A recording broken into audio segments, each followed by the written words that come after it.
नमस्कार। बहुत ही सुंदर सा प्यारा सा विवाह गीत ले जाएगा मैंने देखी तो सुनी जब बताई जा कैसा बा।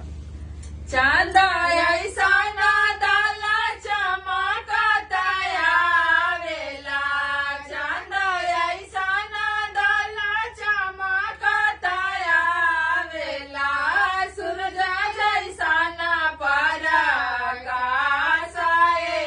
लाला, सूरज जैसा ना पराकाशाए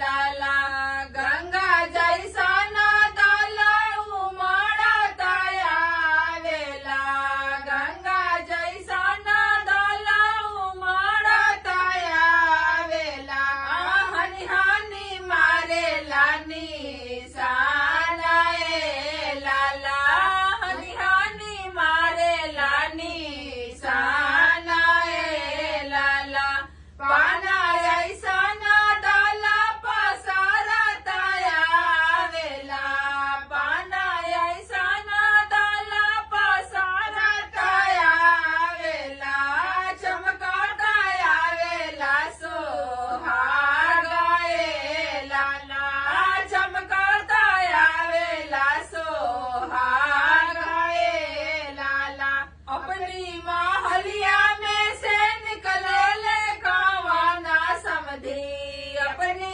महलिया में से निकले ले कावाना समधी, समधी से आरा जहाँ माराए लाला, समधी से आरा जहाँ माराए लाला, रघारे बाणन समधी राम कुआरा हो, रघारे बाणन समधी राम कुआरा हो, हमरा घरे सीता कुआरा ए लाला, हमरा घरे सीता कुआरा ए लाला, चांदा ऐसा ना डाला चमकताया वेला, चांदा ऐसा ना डाला चमकताया वेला, सूरज जैसा ना पराकाशाए लाला, सूरज जैसा ना पराकाशाए लाला। धन्यवाद। गाना कैसा लागल कमेंट में बताई जा, और चैनल पर नया बनी जाए तो सब्सक्राइब जरूर करके जाई जा, और वीडियो को लाइक और शेयर भी करते चली जा। धन्यवाद।